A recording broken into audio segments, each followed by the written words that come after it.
of you, Jimbo. We can never separate again, because love ties us together forever. Only," she added, "it must be mutual." "I love you very much," he said, puzzled a little. "Of course I do." "If you've really forgiven me for being the cause of your coming here," she said questioningly, "we can always be together. But—" "I don't remember, but I've forgiven you, that old you, long ago," he said simply. "If you hadn't brought me here, I should never have met you." "That's not real forgiveness, quite," she sighed, half to herself. But Jimbo could not follow this sort of conversation for long. He was too anxious to try his wings, for one thing. "Is it very difficult to use them?" he asked. "Try," she said. He stood in the centre of the floor and raised them again and again. They swept up easily, meeting over his head, and the air whistled musically through them. Evidently they had their proper muscles, for it was no great effort, and when he folded them again by his side they fell into natural curves over his arms, as if they had been there all his life. The sound of the feathers threshing the air filled him with delight, and made him think of the big night bird that had flown past the window during the night. He told the governess about it, and she burst out laughing. "I was that big bird," she said. "You?" "I perched on the roof every night to watch over you. I flew down that time because I was afraid you were trying to climb out of the window." This was indeed a proof of devotion, and Jimbo felt that he could never doubt her again. And when she went on to tell him about his wings and how to use them, he listened with his very best attention, and tried hard to learn and understand. "The great difficulty is that you can't practice properly," she explained. "There's no room in here, and yet you can't get out till you fly out. It's the first swoop that decides it all. You'll have to drop straight out of this window, and if you use the wings properly, they will carry you in a single swoop over the wall and right up into the sky." "But if I miss?" "You can't miss," she said with decision. "But if you did, you would be a prisoner here forever. He would catch you in the yard and tear your wings off. It is just as well that you should know this at once." Jimbo shuddered as he heard her. "When can we try?" he asked anxiously. "Very soon now. The muscles must harden first, and that takes a little time. You must practice flapping your wings until you can do it easily 400 times a minute. When you can do that, it will be time for the first start. You must keep your head steady and not get giddy. The novelty of the motion, the ground rushing up into your face and the whistling of the wind are apt to confuse at first, but it soon passes, and you must have confidence. I can only help you up to a certain point. The rest depends on you." "And the first jump?"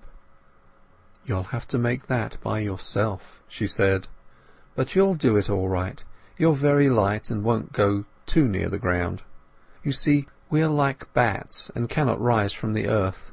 We can only fly by dropping from a height, and that's what makes the first plunge rather trying. But you won't fall," she added, "and remember, I shall always be within reach." "You're awfully kind to me," said Jimbo, feeling his little soul more than ever invaded by the force of her unselfish care.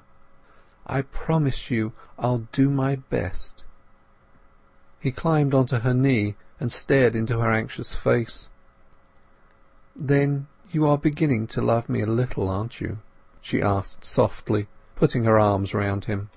"Yes," he said decidedly. "I love you very much already." 400 times a minute sounded a very great deal of wing flapping, but Jimbo practised eagerly, and though at first he could only manage about twice a second, or 120 times a minute, he found this increased very soon to a great deal more, and before long he was able to do the full 400, though only for a few minutes at a time. He stuck at it pluckily, getting stronger every day. The governess encouraged him as much as possible, but there was very little room for her while he was at work, and he found the best way to practice was at night, when she was out of the way.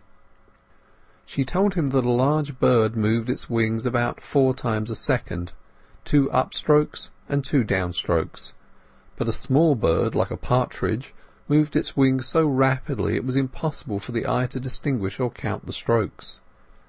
A middle course of 400 suited his own case best, and he bent all his energies to acquire it. He also learned that the convex upside curve of wings allowed the wind to escape over them, while the underside, being concave, held every breath. Thus the upward stroke did not simply counterbalance the downward, and keep him stationary. Moreover, she showed him how the feathers underlapped each other, so that the downward stroke pressed them closely together to hold the wind, whereas in the upward stroke they opened and separated, letting the air slip easily through them, thus offering less resistance to the atmosphere. By the end of the week Jimbo had practised so hard that he could keep himself off the floor in mid-air for half an hour at a time, and even then without feeling any great fatigue. His excitement became intense, and meanwhile, in his body on the nursery bed, though he did not know it, the fever was reaching its crisis. He could think of nothing else but the joys of flying, and what the first awful plunge would be like, and when Miss Lake came up to him one afternoon and whispered something in his ear, he was so wildly happy that he hugged her for many minutes without the slightest coaxing. "It's bright and clear," she exclaimed, "and Fright will not come after us, for he fears the light, and can only fly on dark and gloomy nights." "So we can start?" he stammered joyfully. "To-night," she answered, "for our first practice flight." End of chapter 9.